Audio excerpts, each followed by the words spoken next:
Hello friends, आज की इस वीडियो में हम आपको एसएससी एमटीएस 2021 के मैथ्स के जो क्वेश्चन आए हैं उसको हम डिस्कस करने वाले हैं। तो चैनल पर नए हैं तो चैनल को सब्सक्राइब करके बेल आइकन को प्रेस कर दीजिए ताकि नोटिफिकेशन आपको मिलती रहे। पहला क्वेश्चन है, 5 संख्याओं का औसत 40 है। यदि पहली 4 संख्याएं 50, 52, 35 और 46 हैं तो पांचवी संख्या ज्ञात कीजिए। ये क्वेश्चन कहा है तो इसे देख सॉल्व कर रहे हैं। कह रहा है 5 संख्याओं, अगर 5 संख्या मान लिए ए है, बी है, सी, डी और ई, ये 5 संख्याएं हैं, इनका औसत कह रहा है 40 है। तो हो जाएगा A plus B plus C plus D plus E बराबर 40 पंचे 200 हो जाएगा।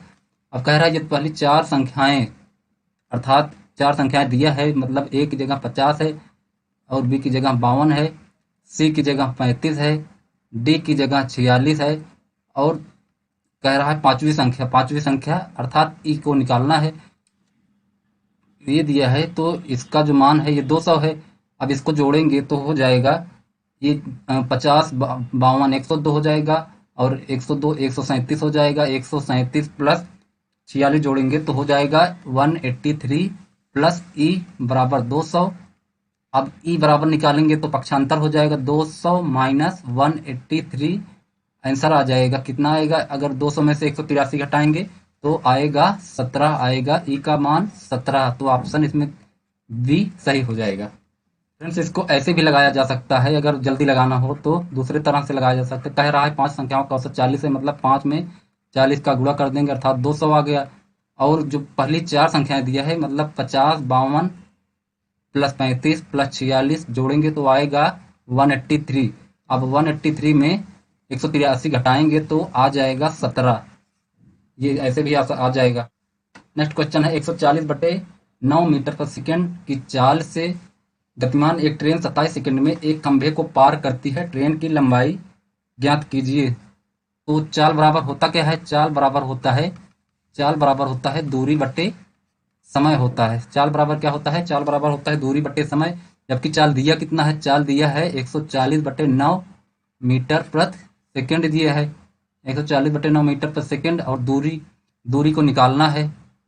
दूरी दूरी को मान लिया हमने डी मान लिया और समय कितना दिया है? समय 27 सेकंड दिया है। तो 9 से काट देंगे, 9 त्रिक 27 हो जाएगा, 14 त्रिक 42, अर्थात दूरी जो हो जाएगी 420 मीटर हो जाएगी। तो ऑप्शन बी सही है। क्वेश्चन है, यदि ए बराबर 1300 और बी बराबर 1450 है तो बी ए से लगभग कितने प्रतिशत अधिक है?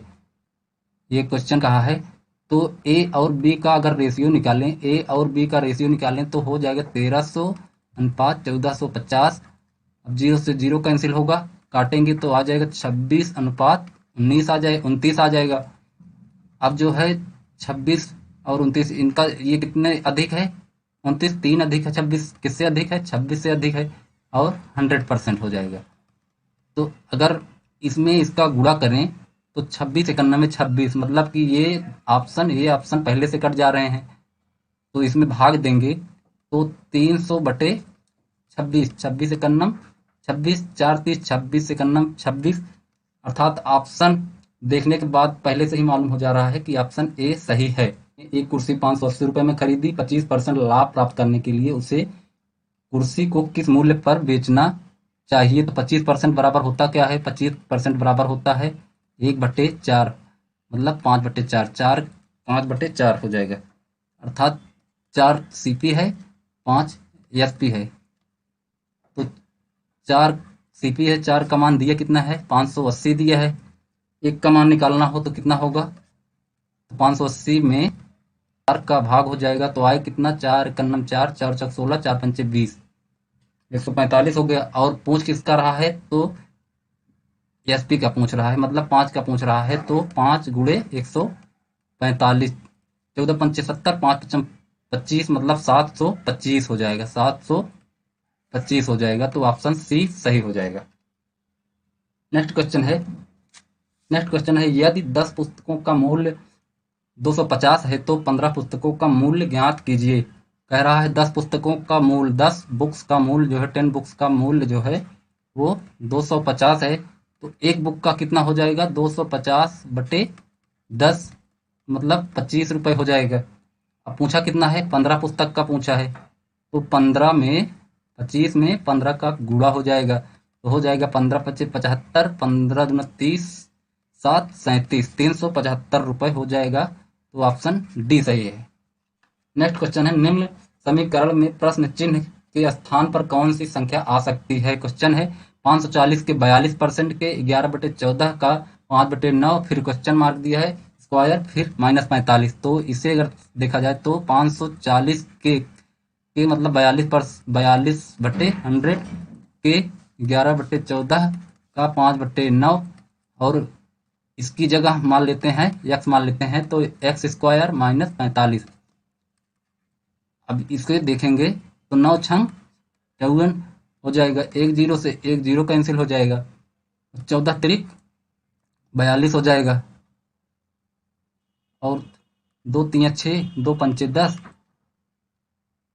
तो हो जाएगा 99 हो जाएगा। 99 बराबर एक्स स्क्वायर -45 हो जाएगा। अब इसको इधर ले लेंगे, पक्षांतर कर लेंगे, तो एक्स स्क्वायर बराबर हो जाएगा 144, और एक्स बराबर हो जाएगा 12 हो जाएगा। तो ऑप्शन बी सही है। नेक्स्ट क्वेश्चन है, यदि एक पंक्ति में व्यवस्थित 5 संख्याओं का औसत 309 है, इनमें से पहली 2 संख्याओं का औसत 431 है और अंतिम 2 संख्याओं का औसत 231.5 है, पंक्ति के ठीक बीच में कौन सी संख्या होगी। ये क्वेश्चन कहा है, कह रहा है एक पंक्ति में 5 संख्याओं का औसत 309 है, मतलब 5 का संख्याओं का औसत 309 है। ये अब इनमें से पहली 2 संख्याओं, कह रहा है 2 संख्याओं का औसत 431 है, 2 संख्याओं का औसत 431 है, और अंतिम 2 संख्याओं का औसत 231.5 है। तो ठीक बीच वाली मान लेते हैं हम संख्या x मान लेते हैं। अगर इससे गुणा करेंगे तो आएगा 1545 आएगा, और 431 दूना 862 हो जाएगा, प्लस x हो जाएगा। इसमें इसका गुणा करेंगे तो 2 पंचे 10, 2 एकम 2 1 3, 23 दूना 46 हो जाएगा, और एक आप दशमलव लग जाएगा 0 के बाद, तो 463 हो जाएगा। अब इसे पक्षांतर करेंगे 1545 में से, 1545 में से और 862 में 463 जोड़ देंगे, 862 में 463 जोड़ देंगे, 3 2 5 6 6 12, 8 4 12 1 13, 1325 प्लस x हो जाएगा। अब ये पक्षांतर होगा तो 1545 में 1325 घटेगा तो आएगा कितना, तो x बराबर हो जाएगा 220 आएगा, जो कि ऑप्शन बी में है, तो बी सही हो जाएगा। ऊंचाई और आधार त्रिज्या दोनों को 2 गुना कर दिया जाए तो शंकु का आयतन उसके पिछले आयतन का कितना हो जाएगा, ये क्वेश्चन है। तो शंकु का आयतन होता क्या है, तो शंकु का आयतन होता है 1/3 पाई r स्क्वायर h होता है। अब कह रहा है कि शंकु की ऊंचाई जो है वो आता है, और कह रहा है यदि किसी शंकु की ऊंचाई और आधार त्रिज्या दोनों ऊंचाई को मतलब h बराबर 2h हो जा रहा है, और आधार त्रिज्या जो है 2r कह रहा हो जा, तो कितना गुना, तो नया आयतन देखा जाए तो नया आयतन क्या होगा, आधार शंकु का आयतन का नया आयतन क्या होगा, तो 1/3 पाई r की जगह हम 2r रखेंगे, स्क्वायर करेंगे, और h की जगह 2h रखेंगे, तो 1/3 पाई, उसके बाद 4 square 4r square into 2h, अर्थात 1/3 पाई r स्क्वायर h इंटू 8। ये जो है ये पुराने आयतन का कितना गुना है, तो ये 8 गुना है। नेक्स्ट क्वेश्चन है, एक घन की प्रत्येक भुजा 4 सेंटीमीटर है और एक घनाभ की भुजाएं 2 सेंटीमीटर गुणे 3 सेंटीमीटर गुणे 4 सेंटीमीटर हैं। घन का आयतन और घनाभ के आयतन का धनात्मक अंतर ज्ञात कीजिए। घन की भुजा कितना दिया है, घन की भुजा कितना दिया है, तो घन की भुजा दिया है 4 सेंटीमीटर। घन का आयतन कितना होता है, घन का आयतन क्या होता है, तो घन का आयतन होता है भुजा की पावर 3, मतलब 4 दिया है तो 4 का क्यूब करेंगे, 4 चौक 16 चौके 64 हो जाएगा। अब कह रहा है घनाभ की भुजाएं जो दिया है, घनाभ की भुजाएं कितना दिया है, घनाभ की भुजा दिया है 2 सेंटीमीटर 3 सेंटीमीटर 4 सेंटीमीटर। घनाभ का आयतन क्या होता है, तो घनाभ का आयतन क्या होता है, घनाभ का आयतन होता है लंबाई गुणे चौड़ाई गुणे ऊंचाई। तो लंबाई 2 दिया है, चौड़ाई 3 दिया है, ऊंचाई 4 दिया है, तो हो जाएगा 2 3 6 24 हो जाएगा, 24 सेंटीमीटर क्यूब, यहाँ 64 सेंटीमीटर क्यूब। अब कह रहा है घन का आयतन और घनाभ के आयतन का धनात्मक अंतर। तो घन का आयतन, घन का वॉल्यूम माइनस घनाभ का वॉल्यूम निकालना है। तो घन का वॉल्यूम कितना है, घन का आयतन कितना है, 64 है, और घनाभ का आयतन कितना है, 64 सेंटीमीटर क्यूब है, और घनाभ का है 24 सेंटीमीटर क्यूब। आप घटाएंगे तो आ जाएगा 40 सेंटीमीटर क्यूब। तो ऑप्शन सी सही हो जाएगा। नेक्स्ट क्वेश्चन है, अरुण ने एक पुराना कंप्यूटर खरीदा और उसकी मरम्मत पर 110 रुपए खर्च किए, फिर उसने भोला को 20% लाभ पर बेच दिया। भोला ने इसे 10% की हानि पर चंदन को बेचा। चंदन ने अंततः इसे 10% के लाभ पर 1188 रुपए में बेच दिया। अरुण ने कंप्यूटर कितने में खरीदा था? तो मान लें हम कि अरुण ने कितने में खरीदा था, तो 100x में खरीदा था।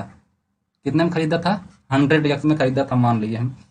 तो ये अरुण है, अरुण से अब जा रहा है, कहाँ पर जा रहा है, अरुण ने एक कंप्यूटर खरीदा और भोला के पास जा रहा है। भोला के पास जाने के बाद जो है वो चंदन के पास गया। चंदन के पास जाने के बाद चंदन ने कहीं और बेच दिए। अरुण जो है कितना % लाभ पर बेचे हैं? अरुण 20% लाभ पर बेचे हैं, और भोला जो है इसे 10% की हानि पर चंदन को बेचे हैं, और चंदन ने इसे 10% के लाभ पर किसी और आदमी को बेच दिया है। और ये कितने में बेचे हैं? 1188 रुपए में बेचे हैं। तो अरुण ने कितने में खरीदा था? 100x में खरीदे थे और 110 रुपए मरम्मत में खर्च किए थे। तो 100x प्लस 110 हो जाएगा। और कितने % लाभ पर बेचे हैं? तो 20% लाभ, 20% मतलब 6/5। और बी को बेचा गया है भोला को, तो भोला ने जो बेचा है 9/10 पर बेचेगा। और ये कितने में बेचा है? 10% लाभ मतलब 11/10, और इसका बराबर है 1188। तो अगर इसे काटा जाए तो 11 दहम में 110, 11 × 8 = 88, 9 × 1 = 9, 9 दूना 18, 6 दूना 12। तो 100x प्लस 110 बराबर हो जाएगा 500, गुणा होगा तो हो जाएगा 500 दूना 1000 हो जाएगा, 1000 हो जाएगा। अब 100x बराबर 1000 में 110 घटेगा तो कितना आएगा? 100x बराबर 890 आएगा।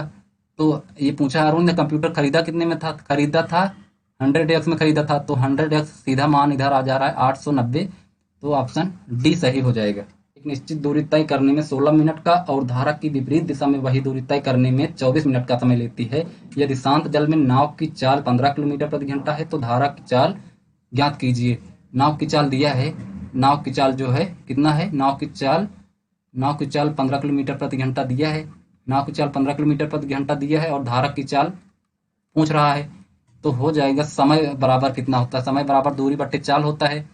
तो समय लग कितना रहा है? समय 16 मिनट लग रहा है। दूरी नहीं दी है तो दूरी को डी मान लेते हैं। और जो है कि शांत जल में धारा की दिशा में जा रहा है तो बोट प्लस रिवर जो है बोट प्लस रिवर हो जाएगा। तो बोट की चाल दिया है 15 और रिवर की नहीं दिया है। तो अगर इसे सॉल्व करें तो डी बराबर हो जाएगा 16, 15 प्लस आर हो जाएगा ब्रैकेट में। समीकरण 1 मान लेते हैं। अब दूसरा कह रहा है विपरीत दिशा में। तो विपरीत दिशा में कितना टाइम लग रहा है? तो 24 मिनट का टाइम लग रहा है। D/15 minus are. तो डी बराबर हो जाएगा 24, 15 माइनस आर हो जाएगा। समीकरण 2 है। देखा जाए तो ये दोनों समीकरण बराबर हैं, तो इसे बराबर कर लेंगे, मतलब बराबर हैं। तो 16, 15 प्लस आर और 24, 15 माइनस आर। इसे काट लेते हैं। 4 चौक 16, 4 छंग 24 और 2 दूना 4, 2 तीन 6।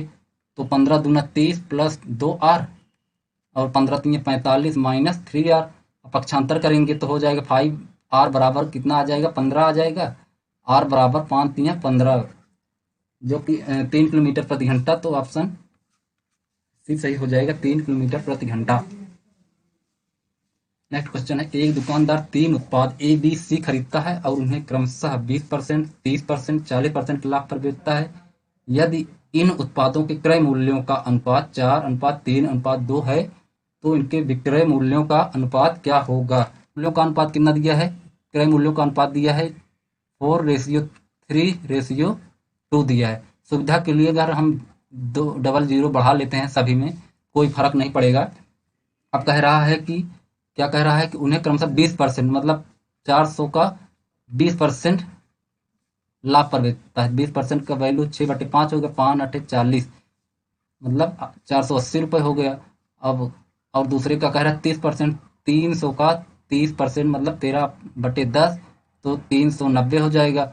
और तीसरे का कह रहा है 40% तो 200 का 40% मतलब 140/100 तो 0 कट जाएगा तो 280 हो जाएगा। अब कह रहा है कि इनके उत्पादों का उनके विक्रय मूल्य का अनुपात तो मतलब 480, 390 और 280। अब 0 काट लेंगे तो हो जाएगा 48:39:28 जो कि ऑप्शन बी में है तो बी सही हो जाएगा। नेक्स्ट क्वेश्चन है, यदि ब्याज को वार्षिक रूप से संयोजित किया जाता है तो 24,000 रुपये पर 10% प्रति वर्ष की दर से 2 वर्षों के लिए चक्रवृद्धि ब्याज कितना होगा। तो चक्रवृद्धि ब्याज का फार्मूला होता है चक्रवृद्धि ब्याज बराबर मूलधन 1 प्लस दर बट्टे 100 पावर t माइनस 1 होता है। तो कितना कह रहा है 24 प्रिंसिपल मतलब कितना दिया है, मूलधन कितना दिया है, मूलधन दिया है 24,000 तो 1 प्लस दर कितना दिया है, दर दिया है 10% और अपॉन 100 समय कितना दिया है, समय 2 वर्ष दिया है -1 तो 24,000 का 11 का वर्ग करेंगे तो हो जाएगा 11/10 11/10 -1 तो हो जाएगा 24,000 गुणे 11 ग्राम में 121 में से 100 घटाएंगे तो कितना आएगा 21 आएगा बट्टे 100 0 कट जाएगा 24 × 9 24 24 दूना 48 2 50 मतलब 5,040 आ जाएगा तो ऑप्शन बी सही हो जाएगा। 2 लाख की जनसंख्या वृद्धि की दर 8% वार्षिक है। वर्ष 2022 में उस शहर की जनसंख्या कितनी होगी, ये क्वेश्चन पूछा है। तो 2 लाख 2020 में थी, 2 लाख 2020 में थी। अब कह रहा है जनसंख्या 2022 में तो समय हो जाएगा 2 साल का तो गुणे 108/100 की पावर 2 हो जाएगा तो 2 लाख अब इसे काट लेंगे 2 पंचे 10 2 चौक 8 2 50 2 25 2 27 मतलब 27/25 गुणे 27/25। अब 25 8 हो जाएगा 200 हो जाएगा 25 8 200 3 0 चिपका देंगे और उसके बाद 5 × 5 = 25 5 16 में 80 और 2 0 चिपका देंगे।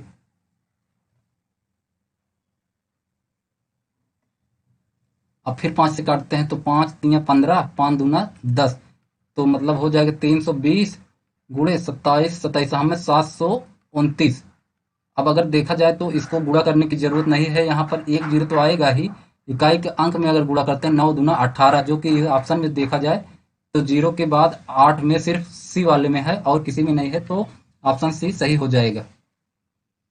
नेक्स्ट क्वेश्चन है, दिए गए भिन्नों 2/5 फिर 3/7 और 4/9 का एलसीएम ज्ञात कीजिए। ये क्वेश्चन है तो कितना दिया है 2/5 3/7 और 4/9 तो एलसीएम निकालने के लिए कहा है। एलसीएम तो ऊपर का जैसे कि मालूम हो एलसीएम अगर पूछा है तो ऊपर का एलसीएम निकलता है, नीचे का एचसीएफ निकलता है। तो 2 3 4 का एलसीएम निकलेगा और 5 7 9 का एचसीएफ निकलेगा। तो 2 3 4 का एलसीएम जो होगा कितना होगा, वो होगा 12 और एचसीएफ आएगा 1 तो ऑप्शन बी सही होगा, 12 आंसर आएगा। नेक्स्ट क्वेश्चन है, पी एक कार्य का 1/2 भाग 10 दिनों में पूरा करता है और क्यू उसी कार्य का 1/5 भाग 4 दिनों में पूरा कर सकता है। दोनों एक साथ मिलकर वह कार्य कितने दिनों में पूरा कर सकते हैं। कह रहा पी एक कार्य को कितने दिन में, पी एक कार्य का आधा भाग जो है 10 दिन में करता है तो पूरा कार्य कितना करेगा, 20 दिन में करेगा, 20 दिन में करेगा। तो इसकी जो क्षमता हो जाएगी वो हो जाएगी 1/20 हो जाएगी। और क्यू का पूछा है, क्यू कितना करेगा, 1/5 भाग 4 दिन में करता है तो पूरा भाग कितने में करेगा, 20 दिन में ये भी करेगा, 20 दिन में करेगा। तो इसकी भी क्षमता हो जाएगी 1/20। अब कह रहा है दोनों एक साथ मतलब पी प्लस क्यू दोनों मिलकर उससे कितना दिन पूरा करेंगे, मतलब 1/20 प्लस 1/20 मतलब आ जाएगा 2/20 बराबर 1/10 हो जाएगा। तो ये क्षमता आ गई। तो दिन पूछा है तो उल्टा हो जाएगा, तो 10 दिन हो जाएगा, जैसा कि ऑप्शन ए में दिया गया है, तो ए सही हो जाएगा। नेक्स्ट क्वेश्चन है, दो पाइप डी और ई अकेले अकेले एक टंकी को क्रमशः 26 और 78 घंटे में भर सकते हैं। यदि दोनों पाइपों को एक साथ खोल दिया जाता है तो टंकी को भरने में लगने वाला समय क्या होगा। कह रहा है डी और ई अकेले अकेले टंकी को भर रहे हैं और दोनों को मिलकर भरना है, तो डी और ई कितने हो जाएगा, 1/26 और 1/78। इसका एलसीएम निकालेंगे तो आएगा कितना, 26 तिया 78, 78 78 एकन्नम 78 मतलब 4/78 हो जाएगा। अब इसका उल्टा हो जाएगा तो 78/4 हो जाएगा, 2 से काट लेंगे, 2 एकन्नम 2, 2 तिया 6, 2 9 18 तो 39/2 आ जाएगा। अब इसे मिश्रित भिन्न में बनाना है तो 2 एकन्नम 2, 2 9 18, 1 19 तो 19 सही 1/2 हो जाएगा। तो ऑप्शन डी में दिया गया है, तो डी ऑप्शन सही हो जाएगा। नेक्स्ट क्वेश्चन है, राहुल ने 56,500 रुपए में 120 टेबल खरीदे। यदि उन टेबलों में से 70 का औसत मूल्य 450 है और 450 है तो शेष 50 टेबलों का औसत मूल्य क्या होगा। यह क्वेश्चन है। क्या रहा है कि राहुल ने 56,500 रुपए में 120 टेबल खरीदे। यदि उन टेबलों में से 70 का औसत कितना दिया है, 70 का औसत जो दिया है 450 दिया है और 50 टेबलों का औसत मूल्य पूछ रहा है। 50 का नहीं मालूम है तो मान लेते हैं हम एक्स मान लेते हैं, और जो 120 टेबल है उसका 56,500 है। अब इसे इसमें गुणा करेंगे तो आ जाएगा 31,500 हो जाएगा और 50 एक्स हो जाएगा और 56,500 हो जाएगा। अब ये पक्षांतर करेंगे तो 50 एक्स बराबर हो जाएगा 25,000 हो जाएगा। अब x बराबर 25,000 बटे 50 तो 0 से 0 कैंसिल, 5 पचम 25 मतलब 500 रुपये हो जाएगा, जो कि ऑप्शन डी में है, तो डी सही हो जाएगा। नेक्स्ट क्वेश्चन है, यदि एक निश्चित राशि पर 2 वर्ष का साधारण ब्याज 1200 रुपये है तो उसी राशि पर 5 वर्ष का साधारण ब्याज कितना होगा यदि ब्याज की दर अपरिवर्तित रहे। तो कहा है कि 2 वर्ष का साधारण ब्याज कितना दिया है, 1200 दिया है। तो साधारण ब्याज का फार्मूला होता है साधारण ब्याज बराबर मूलधन गुणे दर गुणे समय बट्टे 100 हो जाएगा। तो साधारण ब्याज दिया कितना है, साधारण ब्याज दिया है 1200 रुपये। मूलधन जो है, मूलधन नहीं मालूम है तो मूलधन को वैसे रखते हैं, और दर भी नहीं दिया है तो दर को भी वैसे रखते हैं। समय दिया है 2 वर्ष तो 2 लिख दिए और 100। अब इससे 2 से काटेंगे तो आ जाएगा 600, अर्थात P इंटू आर बराबर कितना हो जाएगा, P इंटू आर बराबर हो जाएगा 60,000 हो जाएगा। अब P का मान निकालें इधर से तो 60,000 बट्टे आर, ये समीकरण 1 हो गया है। अब कह रहा है कि उसी राशि पर 5 वर्ष का साधारण ब्याज कितना होगा। उसी राशि पर मतलब उसी राशि पर साधारण ब्याज कितना होगा, तो फिर वही सूत्र लगाएंगे, साधारण ब्याज बराबर साधारण ब्याज बराबर मूलधन गुणे दर गुणे समय बट्टा 100 लगाएंगे। तो टी बराबर इस बार कितना निकाले हैं हम, 60,000, और आर का मान नहीं मालूम है, और टी जो है समय कितना दिया है, 5 वर्ष दिया है, और 100 इंटू आर यहाँ पर 6,000 बटे आर यहाँ पर निकाले हैं तो आर से आर कैंसिल हो जाएगा, 2 0 कैंसिल हो जाएगा, 6 पंचे 30 मतलब 3,000 हो जाएगा, 3,000 रुपये। तो ऑप्शन जो है कि ऑप्शन किस में दिया है, तो ऑप्शन ए में दिया है, तो ए सही हो जाएगा।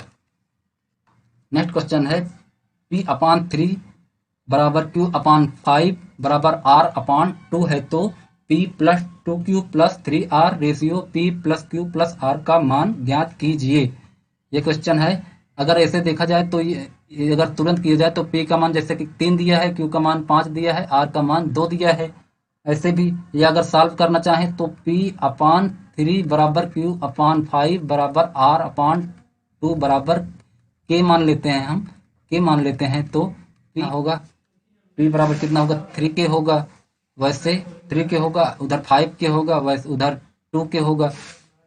अब क्या कह रहा है कि होगा, तो इसमें अब मान रखना है, तो मान रखेंगे। P की जगह कितना रखेंगे, P की जगह 3K रखेंगे, तो मतलब 3K। और 2Q की जगह क्या रखेंगे, Q की जगह 5K रखेंगे। Q की जगह 5K रखेंगे तो गुणा हो जाएगा तो 10K आ जाएगा। और 3R बराबर जो है कि 2K दिया है तो गुणा हो जाएगा 6K हो जाएगा। रेशियो P+Q+R मतलब 3K + 5K + 2K, 3 5 8 2 10K हो जाएगा। 10K अब इधर जोड़ते हैं तो 6 10 16 3 19K, और रेशियो 10K, K से K कैंसिल हो जाएगा तो 19/10, 19:10, तो ऑप्शन बी सही है, बी सही हो जाएगा। नेक्स्ट क्वेश्चन है, एक त्रिभुज की 3 भुजाएं 21 सेंटीमीटर, 20 सेंटीमीटर और 29 सेंटीमीटर हैं, तो त्रिभुज का क्षेत्रफल ज्ञात कीजिए। त्रिभुज का परिमाप क्या होता है, तो त्रिभुज का परिमाप होता है S बराबर A+B+C/2।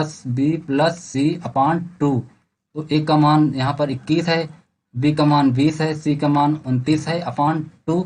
अगर इसे जोड़ेंगे तो 20 21 41, 41 9 50, 20 70/2 मतलब 35 आ गया।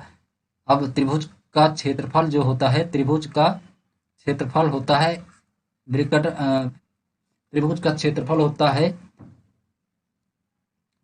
वर्गमूल में होता है S, S-A, S-B, S-C होता है।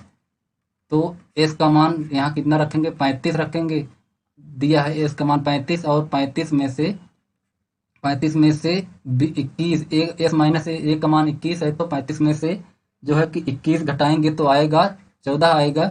और S-B मतलब 35 में से 20 घटाएंगे तो आएगा 15 आएगा। और S-C का मान दिया है 29, तो 35 में से 29 घटेगा तो आएगा 6 आएगा। अब इसे सॉल्व करते हैं तो 5 7 पच्चे 35, 7 दूना 14, 5 तियाँ 15, 3 दूना 6। अब वर्गमूल निकालना है तो जोड़ा देखेंगे, तो यहाँ पर देखेंगे तो एक जोड़ा बन रहा है तो एक साथ निकल आएगा। और यहाँ पर देखें तो एक 2 भी निकल आएगा। यहाँ पर देखें तो 3 निकल आएगा, यहाँ पर 5 निकल आएगा। मतलब 5 तियाँ 15 दूना 30, 30 सत्ते 210 सेंटीमीटर स्क्वायर हो जाएगा। तो ऑप्शन डी में दिया है तो डी सही हो जाएगा। 1386 सेंटीमीटर स्क्वायर है। यदि बेलन की ऊंचाई 20 सेंटीमीटर है तो बेलन का संपूर्ण पृष्ठीय क्षेत्रफल ज्ञात कीजिए। बेलन के आधार का क्षेत्रफल होता क्या है, बेलन के आधार का क्षेत्रफल, बेलन के आधार का क्षेत्रफल कितना दिया है, बेलन के आधार का क्षेत्रफल दिया है 1386 सेंटीमीटर स्क्वायर, और बेलन की ऊंचाई कितना दिया है, 20 सेंटीमीटर दिया है। तो बेलन का संपूर्ण पृष्ठ पूछ रहा है, तो बेलन का संपूर्ण पृष्ठ होता क्या है, तो बेलन का बेलन का संपूर्ण। नेक्स्ट क्वेश्चन है, यदि ब्याज दर 5% वार्षिक है और चक्रवृद्धि ब्याज के मामले में ब्याज वार्षिक रूप से संयोजित होता है, तो 5,000 रुपए की धनराशि पर 2 वर्षों में प्राप्त चक्रवृद्धि ब्याज और साधारण ब्याज का अंतर क्या होता है। तो इसका फ्रेंड्स फार्मूला जो होता है, फार्मूला 2 वर्ष का जो है चक्रवृद्धि ब्याज और साधारण ब्याज का फार्मूला जो 2000 का होता है, वो डिफरेंस बराबर होता है डी बराबर PR² / 100 होता है। इसको देखते हैं तो धनराशि दिया है 5,000, दिया है 5,000, और आर का मान दिया है 5%, तो 5 का वर्ग हो जाएगा तो 25 हो जाएगा। और 100 स्क्वायर मतलब 100 स्क्वायर 2 बार करेंगे तो हो जाएगा 3 जीरो कट जा रहा है, 5 पचम 25, 5 दूना 10, और 5 पचम 25/2 मतलब 12.5 आ जा रहा है। तो ऑप्शन सी सही है। अगर हम बेसिक से लगाना चाहेंगे, बेसिक से कैसे लगाएंगे, तो फ्रेंड्स आपको बेसिक से बता रहे हैं हम।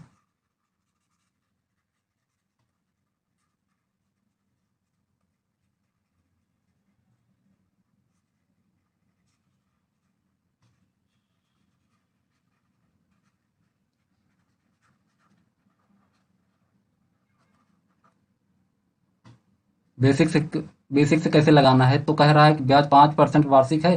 चक्रवृद्धि ब्याज के मामले में ब्याज वार्षिक रूप से संयोजित होता है, तो पहले 2 वर्ष का जो है हम साधारण ब्याज निकालते हैं। 2 वर्ष का साधारण ब्याज बराबर होता है एसआई बराबर PRT/100। तो पी का मान दिया कितना है, 5,000 रुपये दिया है।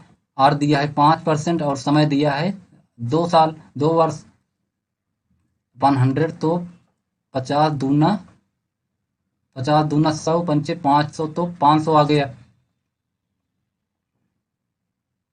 500 आ गया। और 2 वर्ष का अब जो है चक्रवृद्धि ब्याज निकाल रहे हैं, तो 2 वर्ष का चक्रवृद्धि ब्याज बराबर फार्मूला CI बराबर P1+R/100 तो पी का मान कितना दिया है, पी का मान दिया है 5,000 और 1+R का मान कितना दिया है 5%/100 पावर टाइम कितना दिया है 2 वर्ष -1, तो 5,000 और 5 का 5, 5 दूना 10, तो 21/20 का वर्ग-1, तो 5,000 21 के सामने 441 -400 घटेगा तो 41/400 आएगा। जीरो से जीरो 2 कैंसिल हो जाएगा।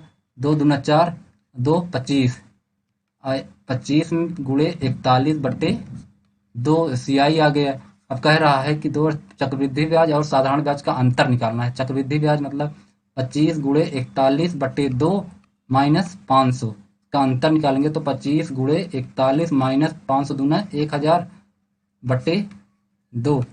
25 का नाम 25, 25 चौके 100, 125, 1225 में से 1,000 घटेगा तो हो जाएगा 225/2। तो 2 2 2 दूना 4, 2 पंचे 10। अब बेसिक्स लगाना चाहेंगे तो पहले निकालेंगे चक्रवृद्धि ब्याज। 2 वर्ष का निकालेंगे तो चक्रवृद्धि ब्याज का फार्मूला होता है, चक्रवृद्धि ब्याज बराबर होता है मूलधन 1 प्लस दर बट्टे 100 की पावर T-1। टी बराबर समय है, तो इससे जो है कि मूलधन दिया है 5,000 दिया है, मूलधन 5,000 दिया है, 1 प्लस दर दिया है 5% दिया है अपॉन 100 और समय दिया है 2 वर्ष -1, तो 5,000 5,000 5 5 दूना 10, तो 21/20 का वर्ग करेंगे -1, तो 5,021 का वर्ग होता है 441 -400, तो 41/400 हो जाएगा। 2 जीरो से 2 जीरो कैंसिल हो जाएगा। 2 दूना 4, 2 25 और 25 में 41 का गुणा करेंगे, भागे 2 करेंगे। 25 का नम 25, 25 चौके 100, 100 25 चौके 100, 102 हो जाएगा, तो 1,025/2 हो जाएगा। ये CI दिया है, ये CI हो गया, CI आया है। अब SI निकालना है, तो SI बराबर होता है PRT/100। तो मूलधन जो दिया है 5,000 दिया है और R का मान दिया है 5%, समय दिया है 2 वर्ष अपॉन 100, तो 2 जीरो से 2 जीरो कैंसिल, 50 पंचे 250 दूना 500। अब कह रहा है कि दोनों का अंतर निकालना है, मतलब 1,025/2 भागे 2 -500। तो इसे सॉल्व करेंगे तो 1,025 माइनस 1,000/2, 1,025 में से 1,000 घटेगा तो 25/2 आएगा, मतलब 12.5 रुपये। तो इससे भी आ जाएगा।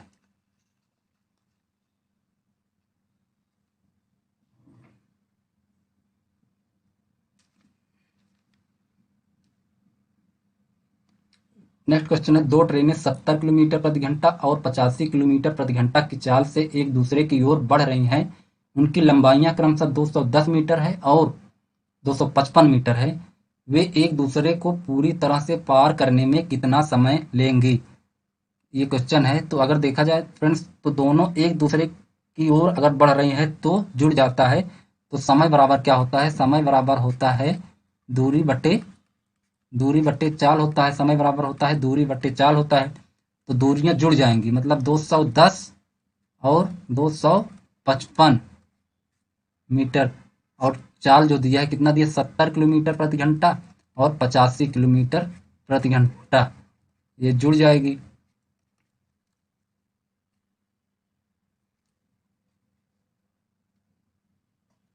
तो हो जाएगा ये 255 और हो जाएगा 455, 465 मीटर, और यहाँ हो जाएगा 8 7 15 155 किलोमीटर प्रति घंटा। जो कि आंसर जो दिया है सब सेकंड में दिया है, मतलब इसे मीटर प्रति सेकंड में बदलेंगे तो हो जाएगा, गुणा कितने का होगा, 5/18 का, 5/18 का गुणा 18 ऊपर चला जाएगा, मीटर प्रति सेकंड, तो मीटर मीटर कैंसिल हो जाएगा। अब इसे सॉल्व करेंगे, अब इसे सॉल्व करेंगे तो आंसर आएगा, आंसर कितना आएगा, मतलब 5, 5, 5 9 45। नेक्स्ट क्वेश्चन है, दो ट्रेनें 70 किलोमीटर प्रति घंटा और 85 किलोमीटर प्रति घंटा की चाल से एक दूसरे की ओर बढ़ रही हैं। उनकी लंबाइयां क्रमशः 210 मीटर और 255 मीटर है। वे एक दूसरे को पूरी तरह से पार करने में कितना समय लेंगे। अगर फ्रेंड्स दोनों एक दूसरे की ओर बढ़ रही हैं तो जुड़ जाती है, लंबाइयां आपस में जुड़ जाती हैं, तो समय बराबर होता है, समय बराबर क्या होता है, समय बराबर होता है दूरी बटे चाल होता है, समय बराबर दूरी बटे चाल होता है। दूरियां जुड़ जाएंगी, मतलब 210 और 255 मीटर, और चाल कितना दिया है, 70 किलोमीटर प्रति घंटा और 85 किलोमीटर प्रति घंटा, किलोमीटर प्रति घंटा। तो 255 और 210, 255 200 हो जाएगा 455, मतलब 465 मीटर हो जाएगा। यहाँ जोड़ेंगे तो 8 7 15 155 किलोमीटर प्रति घंटा, किलोमीटर प्रति घंटा को मीटर प्रति सेकंड में चेंज करना है, तो 5/18 का गुणा हो जाएगा मीटर प्रति सेकंड, गुणा हो जाएगा। अब जो है कि इसे काटना है, तो 5 तिया 15, 5 कन्नम 5, 5 9 45, 5 तिया 15, 31 तिया 93 हो जाएगा, 31 तिया 93। ये 18 जो है ये ऊपर चला जाएगा, 3 × 18/5 हो जाएगा सेकंड, तो 18 तिरिक 54/5 सेकंड। तो ये करेंगे 5 एकन्नम 5 दाम 50, 5 8 40, तो 10.8 सेकेंड आंसर हो जाएगा। तो ऑप्शन सी सही है, ऑप्शन सी सही हो जाएगा। नेक्स्ट क्वेश्चन है, दो मित्रों के वेतनों का अनुपात 3:4 है। यदि उनके वेतन का अंतर 3000 रुपये है तो उनके वेतन का योग ज्ञात कीजिए। वेतन का अनुपात कितना दिया है, तो वेतन का अनुपात दिया है 3:4, और कह रहा है यदि उनके वेतन का अंतर, अगर अंतर निकाला जाए तो अंतर 1 है, 1 का मतलब 3000 है, 1 का मतलब 3000 है, 1 का मतलब 3000 है, तो कह रहा है कि उनके वेतनों का योग मतलब कि 3 4 7, तो 7 गुणे 3000, तो हो जाएगा 7 तिरिक 21,000 हो जाएगा, 21,000 हो जाएगा, तो ऑप्शन ए हो जाएगा सही। नेक्स्ट क्वेश्चन है, एक बाइक को 12.5% की छूट पर बेचा जाता है। बाइक का अंकित मूल्य 6400 है और अर्जित लाभ 25% है। बाइक का क्रय मूल्य कितना है। तो फ्रेंड्स आपको ये एक सूत्र बता दें, मतलब कि अंकित मूल्य, अंकित मूल्य, अंकित मूल्य बटा, अंकित मूल्य बटा क्रय मूल्य बराबर 100 प्लस लाभ, 100 प्लस लाभ बटे 100 माइनस छूट। ये इससे तुरंत निकल जाएगा। तो कह रहा है अंकित मूल्य, जो कि अंकित मूल्य दिया कितना है, तो अंकित मूल्य 6400 दिया है, और क्रय मूल्य पूछ रहा है, तो क्रय मूल्य, क्रय मूल्य पूछ रहा है, और 100 प्लस लाभ मतलब कि कितने का लाभ हो रहा है, 25% का, तो 125 हो जाएगा, और डिस्काउंट कितने दे रहा है, 12.5% का, तो 100 में से 12.5 घटाएंगे तो आ जाएगा 87.5 आ जाएगा। इसको दशमलव हटाएंगे, यहाँ एक जीरो बढ़ाएंगे, अब एक जीरो से एक जीरो कैंसिल होगा, तो 5 दूना 10, 5 पचम 25, 5 कन्नम 5, 5 दूना 10, 5 8 40, अब 25 से काट लेंगे, 5 से काट लेंगे, 5 पचम 25, 5 कन्नम 5, 5 7 35, 5 5 25, अब 5 3 15, 5 पचम 25, तो 128 में जो है 128 गुणे 35 हो जाएगा। तो अगर देखा जाए तो 5 अठे 35 में 8 का गुणा करेंगे तो आएगा कितना, 35 अट्ठे 280, जीरो हासिल लगा 28, 35 दूना 70, 70 20 90, 8 98 की 8 हासिल लागे 9, 35 का नम 35 9 44, तो 4480 रुपये, ऑप्शन सी सही हो जाएगा। एक वस्तु का विक्रय मूल्य इस वस्तु को बेचने पर हुई हानि की 3 गुना है, हानि प्रतिशत कितना है। तो कह रहा है विक्रय मूल्य जो है, विक्रय मूल्य हानि का 3 गुना है, हानि का 3 गुना है, तो SP बराबर हो जाएगा 3। हानि बराबर क्या होता है? हानि बराबर होता है CP माइनस SP होता है।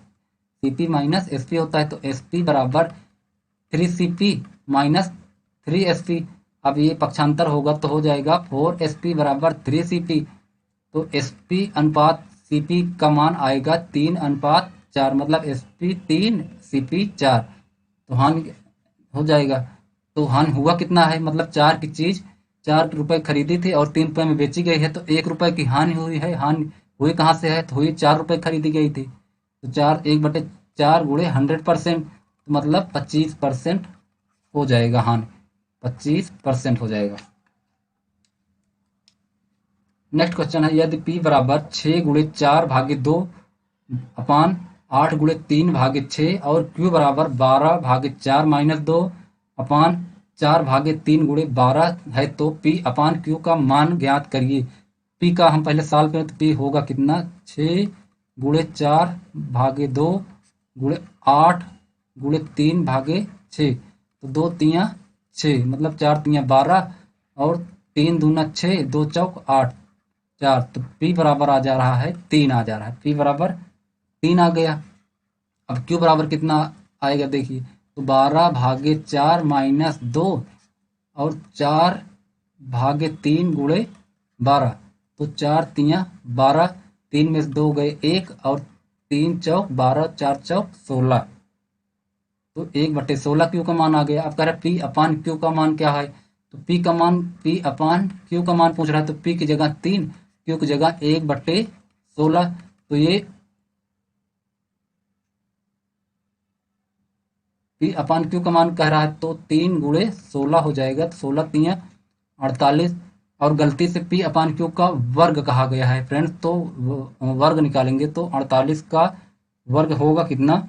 48 का वर्ग होगा 2304 होगा, तो ऑप्शन बी सही हो जाएगा। नेक्स्ट क्वेश्चन है, यदि x का 35% बराबर 700 का 42.5% है, तो x का मान ज्ञात कीजिए। कह रहा x का 35%, x का यहाँ से वैसे भी काट सकते हैं, परसेंट से परसेंट कट गया, तो x × 35 बराबर 700 × 42.5। अब दशमलव हटाने के लिए 10 का भाग देंगे, एक 10 बढ़ा देंगे, तो 0 से 0 कैंसिल हो जाएगा। अब यहाँ करेंगे तो 7×70, 7×5 = 35, 5×2 = 10, तो 1 बराबर 425 × 2, तो हो जाएगा 425 × 2 = 850 हो जाएगा, तो ऑप्शन सी सही हो जाएगा। नेक्स्ट क्वेश्चन है, x और y का औसत 10x है, तो y का मान ज्ञात कीजिए। कह रहा है x और y का औसत जो है कितना है? वो है 10x है, तो y का मान तो x + y बराबर हो जाएगा 20x हो जाएगा, 20x हो जाएगा। अब y का पूछ रहा है, तो y बराबर हो जाएगा 20x - x, तो y बराबर 19x आ जाएगा। y बराबर 19x आ जाएगा, तो ऑप्शन ए सही है। एक आयत की लंबाई उसकी चौड़ाई की 5 गुनी है। यदि इसकी चौड़ाई 10 सेंटीमीटर है, तो इस आयत का क्षेत्रफल ज्ञात कीजिए। कह रहा आयत की लंबाई जो है, आयत की लंबाई चौड़ाई की 5 गुनी है। यदि इसकी चौड़ाई दिया कितना है? चौड़ाई दिया है 10 सेंटीमीटर दिया है, तो लंबाई कितना हो जाएगा? लंबाई हो जाएगा 5 × 10, मतलब लंबाई बराबर 50 सेंटीमीटर। तो आयत का क्षेत्रफल होता है, आयत का क्षेत्रफल होता है लंबाई गुणे चौड़ाई होता है, तो लंबाई कितना हो गया? 50 सेंटीमीटर और चौड़ाई 10 सेंटीमीटर, तो 50 × 500 सेंटीमीटर स्क्वायर, तो ऑप्शन सी में है, तो सी ऑप्शन सही हो जाएगा। नेक्स्ट क्वेश्चन है, राहुल ने कुल 480 रुपए में 12 किलोग्राम संतरे और 30 रुपए प्रति किलोग्राम की दर से 18 किलोग्राम अमरूद खरीदे। रोहित द्वारा खरीदे गए फलों का प्रति किलोग्राम औसत मूल्य ज्ञात कीजिए। तो कहा कि 480 रुपए में 12 किलोग्राम खरीदता है, तो प्रति किलोग्राम अगर बात करें तो 480/12, मतलब 40 रुपए प्रति किलोग्राम खरीदता है। तो कह क्या रहा है कि 40 रुपए प्रति किलोग्राम कितना खरीदता है? 12 kg खरीदता है। और कह रहा है कि 18 किलोग्राम कितने रुपए में? 30 रुपए प्रति किलोग्राम से 18 किलोग्राम खरीद रहा है।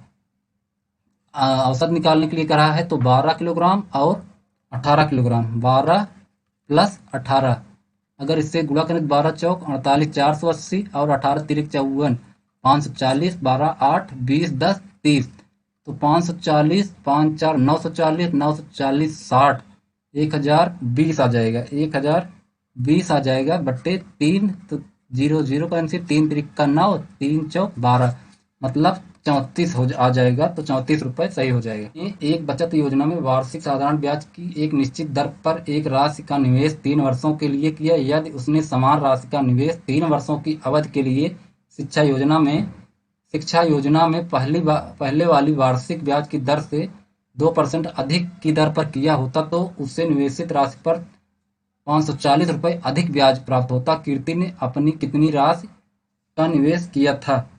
तो करते हैं, तो साधारण ब्याज का फार्मूला होता है, साधारण ब्याज का फार्मूला होता है मूलधन गुणे दर गुणे समय। समय कितना दिया है? समय 3 वर्षों के लिए दिया है तो 3 हो जाएगा अपान 100 हो जाएगा, तो ये हो जाएगा 3PR अपान 100। ये समीकरण 1 हो गया। अब फिर कह रहा है यदि उसने समान राशि का निवेश 3 वर्षों की अवधि के लिए शिक्षा योजना में पहले वार्षिक ब्याज दर से 2% अधिक कह रहा है, तो फिर साधारण ब्याज का फार्मूला लगाएंगे। साधारण ब्याज बराबर मूलधन गुणे दर। दर का जो कह रहा है, दर जो है वो 2% अधिक होते, मतलब R+2 होता, और समय 3 ही दिया है, अपान 100 दिया है। ये समीकरण 2 हो गया है। अब जो कह रहा है कि उसे निवेशित राशि पर 540 रुपये अधिक ब्याज प्राप्त हो, मतलब इनका अंतर जो है 540 रुपये, मतलब कि PR+2 इंटू 3 अपान 100 माइनस 3PR अपान 100 बराबर इनका दोनों का अंतर जो है वह 540 रुपये है। तो जो है कि लेंगे एलसीएम लेंगे तो एलसीएम 100 आ जाएगा, तो ये करेंगे गुणा इसमें करेंगे तो 3PR प्लस 6P हो जाएगा माइनस 3PR हो जाएगा बराबर 540 है।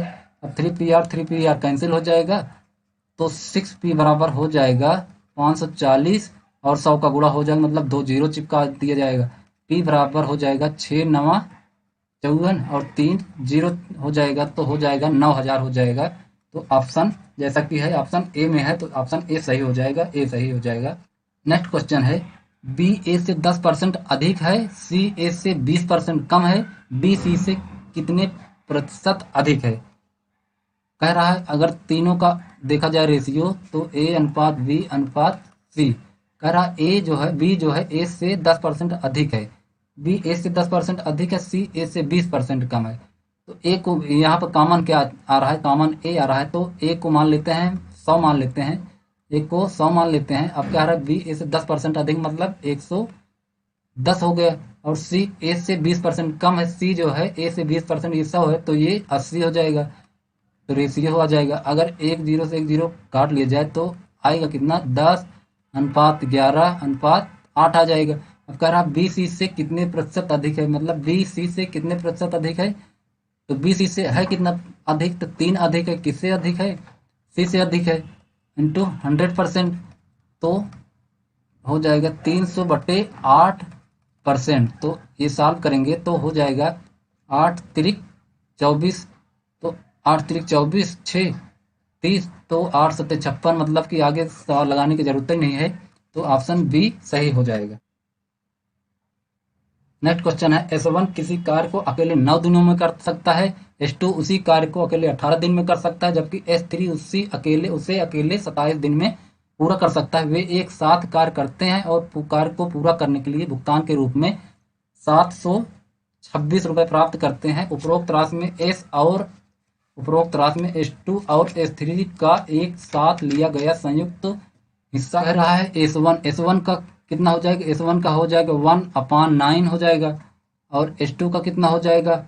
S2 का हो जाएगा 1/18 हो जाएगा। S3 का कितना हो जाएगा? 1/27 हो जाएगा। अब इनका जो है इनकी क्षमता निकाला जाएगा, क्षमता निकालेंगे तो क्षमता निकला है, तो अब रेशियो निकालेंगे इनका तीनों का, तो 1/9 1/18 1/27, तो एलसीएम कितना आएगा, 3 त्रिक का 9 त्रिक 27, 3 त्रिक का 9 दूना 18, तो ये एलसीएम आ जाए 3 त्रिक का 9 त्रिक 27 दूना 54, एलसीएम आ 9 छंग 54, 18 तिरिक 54, 27 दूना 54। तो जो है 6:3 2 रेशियो आ गया, इतना रेशियो आ गया है। अब कह रहा है कि वे एक साथ कार्य करते हैं और कार्य को पूरा करने के लिए भुगतान के रूप में कुल 726 रुपये, मतलब कि 6, 3, 9 अगर जोड़ा जाए, 6, 3, 9 तो 11, 11 का जो आंसर मतलब है वो 726 दिया है। तो एक का निकालना है, तो एक का कितना होगा, 726 में 11 का भाग देंगे तो 11 छः के 66, और फिर 11 मतलब कि इसमें 66 का गुणा हुआ है। अब क्या कह रहा है कि S2 और S3 का एक साथ लिया गया संयुक्त हिस्सा कितना है, S2 और S3 का, तो इसमें भी 6 का गुणा करेंगे तो 6 त्रिक 18, 6 त्रिक 18 1 19, इसमें भी 6 का गुणा होगा तो 6 दूना 12, 6 दूना 12 1 13। तो इसे जोड़ेंगे संयुक्त हिस्सा तो 8 2 10, 9 3 12 1 13, 1 1 2 1 3, तो 330 आ जाएगा। ऑप्शन बी में है तो बी ऑप्शन सही हो जाएगा। नेक्स्ट क्वेश्चन है, ए और बी मिलकर एक काम को 18 दिन में पूरा कर सकते हैं, बी और सी मिलकर उसी काम को 24 दिनों में पूरा कर सकते हैं, और ए और सी मिलकर इसे 36 दिनों में पूरा कर सकते हैं। ए बी और सी तीनों मिलकर इस काम को कितने दिन में पूरा कर सकते हैं, ये क्वेश्चन पूछा है। तो कह रहा है ए और बी मिलकर काम को, ए प्लस बी मिलकर कितना करेंगे, 1/18 करेंगे, और बी और सी मिलकर कितना करेंगे, बी और सी 1/24 करेंगे, और सी प्लस ए मिलकर कितना कर रहे हैं, 1/36। ये समीकरण 1 हो गया, समीकरण 2 हो गया, समीकरण 3 हो गया। अब तीनों समीकरणों को जोड़ दिया जाए, तो तीनों समीकरणों को जोड़ रहे हैं तो हो जाए कितना, ये एक तो 2a हो गया, ये भी और ये भी तो 2b हो गया, ये सी तो ये सी 2c हो गया बराबर 1/18, 1/24, 1/36। तो 2 कॉमन ले लेंगे तो a प्लस बी प्लस सी बराबर, यहाँ पर एलसीएम निकालेंगे तो एलसीएम आएगा कितना, एलसीएम निकालेंगे तो एलसीएम आएगा 3 त्रिका 9 दूना 18 दूना 36, और 3 त्रिका 9 2 दूना 4 3 12 दूना 24, 3 त्रिका 9 दूना 18, 3 त्रिका 9 दूना 18 तो 4, और 24 3 दूनी 6 दूनी 12 दूना 24 3, और 36 3 त्रिका 9 दूना 18 दूना 36, तो 4 3 7 2 9 बट्टे 3 त्रिका 9 दूना 18 दूना 36 दूना 72, 9 8 72। ए प्लस बी कह रहा है, ए प्लस बी प्लस सी का तो हो जाएगा 1/16 हो जाएगा। तो इसको उलट देंगे तो ए प्लस बी प्लस सी का जो है वो 16 दिन में पूरा कर लेंगे। तो ऑप्शन सी में है, जो कि ऑप्शन सी सही हो जाएगा। कह रहा है कि रणवीर ने एक कंप्यूटर सूची मूल्य से 25% कम मूल्य पर खरीदा और इसे पड़ोसी को अपने क्रय मूल्य के 40% लाभ पर बेच दिया। कंप्यूटर के सूची मूल्य पर रणवीर द्वारा अर्जित प्रतिशत लाभ ज्ञात कीजिए। कह रहा है कि सूची मूल्य 25% कम मूल्य पर खरीदा, मतलब कि सूची मूल्य है कितना, सूची मूल्य मान लेते हैं हम 100 मान लेते हैं। अब खरीदा कितने में है, खरीदा है 25% कम मूल्य पर, मतलब कि 75 रुपये में खरीदा है, 75 रुपये का, और इसे पड़ोसी को क्रय मूल्य के 40% लाभ पर बेच दिए। क्रय मूल्य के 40% लाभ पर बेचने का अर्थ है कि 75 का 40% लाभ, मतलब 40% वैल्यू क्या होते हैं, 20 दूना 40 20 पंचे 60, मतलब 7/5, तो 5 करना 5 5 25, मतलब 105 रुपये में बेच दिया है। अब क्या कह रहा है कि कंप्यूटर के सूची मूल्य पर रणवीर द्वारा अर्जित लाभ, सूची मूल्य कितना था, सूची मूल्य 100 था, और ये एसपी जो है कि विक्रय मूल्य 105 है, तो इसमें कितना प्लस है, तो सीधा निकल जाएगा 5% निकल जाएगा। क्वेश्चन है, एक वस्तु को 40% की हानि पर बेचा जाता है, हानि की राशि वस्तु के विक्रय मूल्य की लगभग कितने प्रतिशत है। कह रहा एक वस्तु को 40% की हानि पर बेचा जाता है, मान लिया क्रय मूल्य जो है, मान लिया क्रय मूल्य 100 है और हानि पर बेचा जाता है 40%, तो विक्रय मूल्य कितना हो जाएगा, विक्रय मूल्य हो जाएगा 60 हो जाएगा। अब कह रहा हानि की राशि, हानि हुई कितना है, मतलब 100 रुपये में वस्तु खरीदी गई है और 60 रुपये में बेची गई है, तो हानि कितना होगा, हानि होगा 40 होगा। हानि की राशि वस्तु के विक्रय मूल्य, वस्तु का विक्रय मूल्य है कितना, 60 है, वस्तु के विक्रय मूल्य की लगभग कितने प्रतिशत है, तो मान लिया X% है, 1%। तो 0 से 0, 2 दूना 4, 2 तीन 6, मतलब 2 बराबर 3 गुणे x%। तो x% बराबर हो जाएगा 2/3 गुणे 100%। तो x% बराबर कितना हो जाएगा, तो इसका जो हल करेंगे तो आएगा 66.66%, मतलब ऑप्शन सी सही होगा, 66.66% हो जाएगा।